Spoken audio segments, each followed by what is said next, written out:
yang masih sama dengan mapel, yaitu kimia. Pokoknya jangan bosan-bosan belajar kimia ya. Ya, sebelumnya Ibu mau tanya, apakah hari ini hadir semua? Hadir. Hadir, ramai hari ini ya, bagus. Sebelum memulai pelajaran seperti biasa kita berdoa terlebih dahulu. Berdoa dimulai.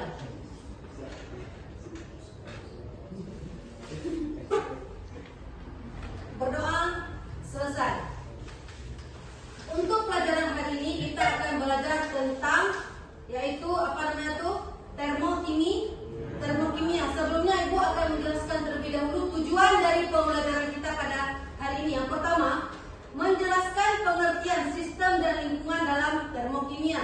Yang kedua, membedakan reaksi eksoterm dan endoterm melalui pengamatan dan analisa data. Yang ketiga, menentukan perubahan entalpi reaksi menggunakan berbagai metode.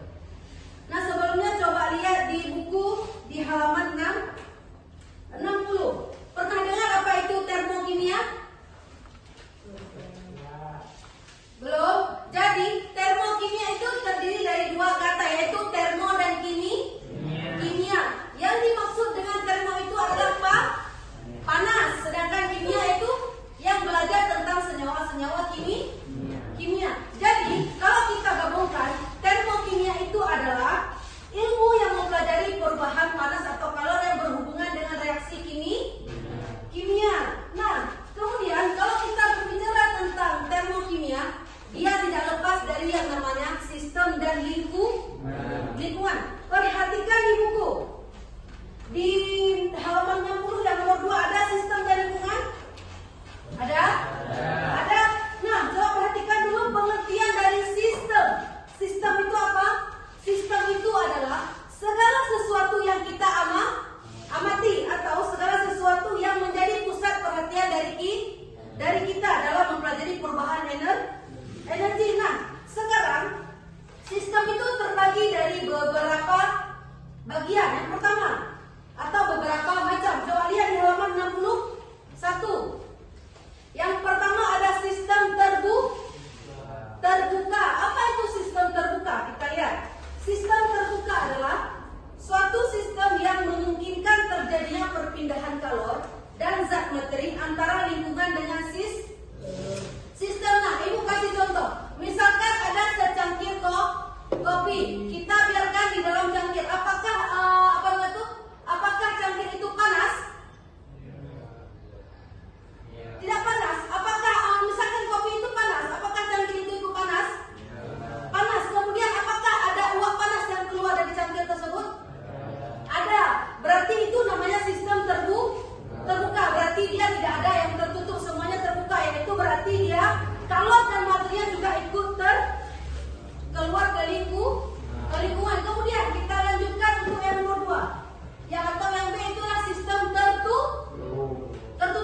Lihat pengertian dari sistem tertutup. Sistem tertutup adalah suatu sistem yang memungkinkan terjadinya perpindahan kalor antara sistem dan lingkungan, tetapi tidak dapat terjadi perubahan materi. Nah, Ibu ibaratkan lagi seperti kopi tadi, tapi kita taruh di dalam botol yang tertutup. Apakah botol itu panas? Panas. Tapi apakah ada kalor atau materi yang keluar dari botol tersebut?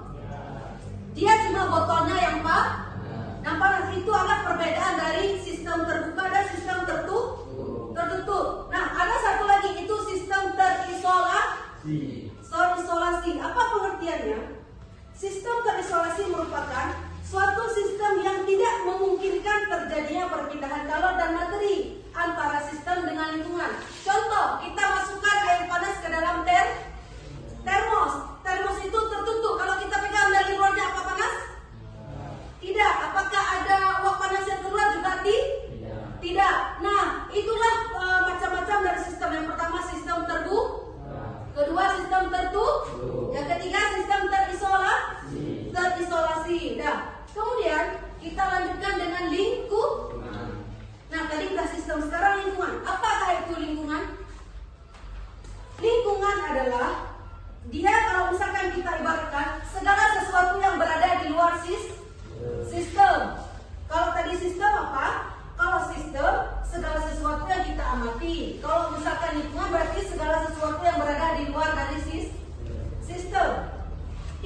Coba lihat buku di halaman 62.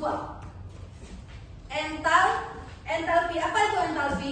Entalpi adalah energi kimia yang terkandung dalam suatu sistem. Entalpi itu tidak dapat diukur. Yang dapat diukur adalah perubahan entalpi atau yang kita sebut dengan delta H. Delta H. Nah, untuk menghitung entalpi, kita menggunakan rumus delta H sama dengan H produk dikurang dengan H reaktan. Coba ulang. Delta H kita hitung dengan delta H produk dikurang dengan delta H reaktan.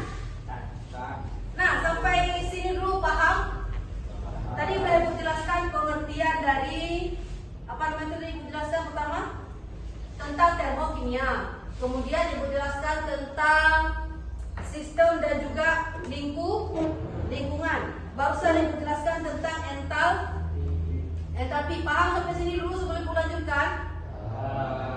Paham. Nah, kalau paham, sekarang Ibu lanjutkan dengan reaksi eksoterm dan reaksi endoterm. Pernah dengar? Belum?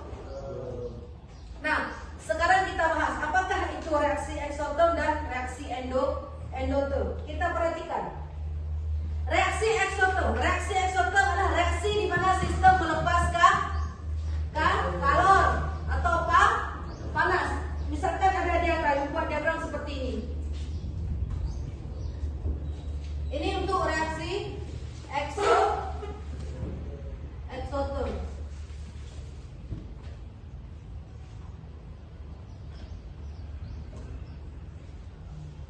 Nah, untuk reaksi eksoterm tadi Ibu bilang dia melepaskan kalor. Ini reaktan, ini produk. Nah, untuk mencari delta H tadi adalah delta H produk dikurang dengan delta H reaktan. Jadi, kalau reaksi eksoterm dia lebih besar nilai, apa tuh lebih kecil nilai dari R dari P daripada nilai R. Makanya kalau misalkan lebih kecil nilai P dikurang dengan R berarti dia hasilnya negatif. Maka dari itu reaksi eksoterm ditandai dengan delta H-nya atau ciri-cirinya adalah delta H-nya negatif. Sekarang kita lanjutkan dengan reaksi endoterm. Tadi reaksi eksoterm melepaskan kalor, sedangkan reaksi endoterm dia apa? Sistem menerima kalor. Kita perhatikan untuk diagram untuk reaksi endoterm biar kita tahu perbedaannya.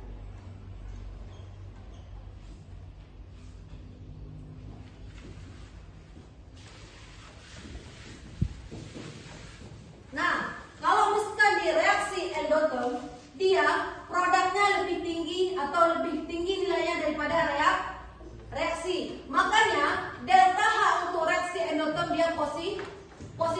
Inilah ciri-ciri dari reaksi endoterm, dia reaksinya positif. Jadi yang membedakan antara reaksi eksoterm dan endoterm adalah kalau reaksi eksoterm dia delta H-nya negatif, sedangkan endoterm dia positif. Sampai sini paham? Paham? Yakin ada yang mau ditanyakan? Udah paham jadinya? Udah. Nah, untuk lebih jelasnya kita perhatikan salah satu contoh. Nah, di buku perhatikan di halaman 62. Kita akan lihat satu contoh tentang entalpi dan perubahan entalpi. Di sini di buku ada dibuat rumus di halaman 63. Perhatikan, delta E sama dengan Q tambah W. Yang ini ada di buku. Delta E sama dengan Q tambah W. Nah, apakah itu E, Q dan W? Kita lihat penjelasannya. Jangan dibuat dulu. Untuk E adalah bagian energi yang disimpan atau disebut dengan energi dalam. Itulah yang disebut dengan E.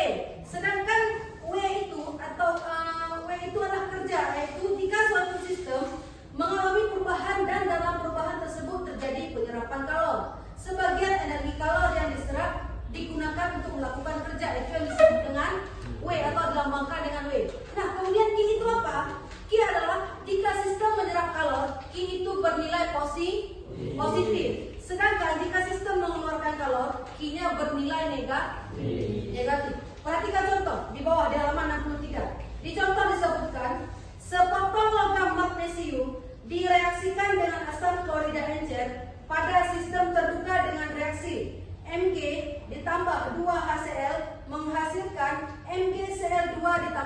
H2. Perhatikan dulu, jangan ketawa-ketawa. Nah, tadi di soal kemudian ada lanjutannya. Coba buka di halaman 64. Pada reaksi tersebut, sistem melepas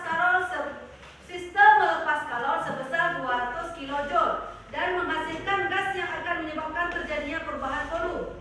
Sistem juga melakukan kerja sebesar 50 kJ. Perubahan energi dalam. Nah, yang ditanya adalah delta E atau perubahan energi dalam.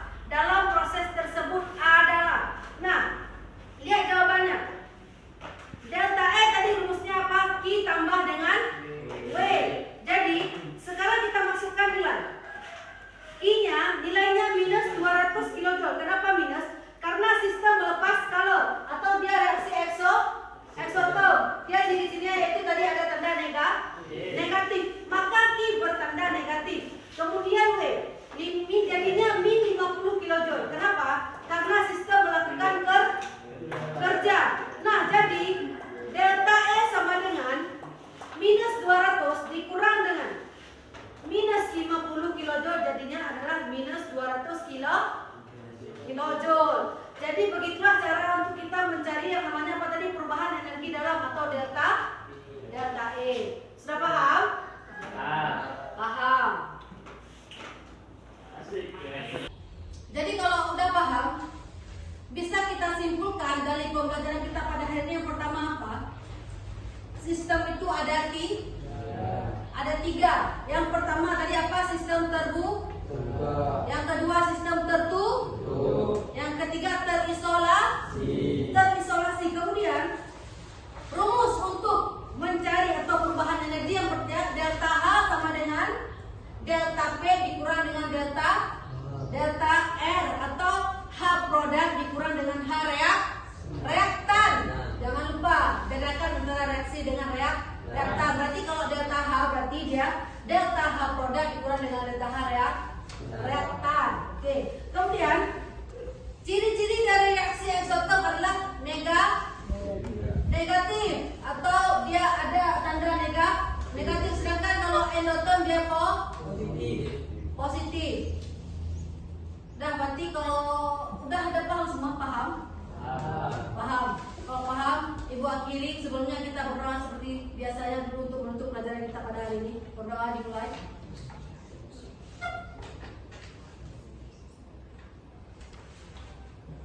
Berdoa selesai. Ibu akhiri. Assalamualaikum warahmatullahi wabarakatuh. Waalaikumsalam.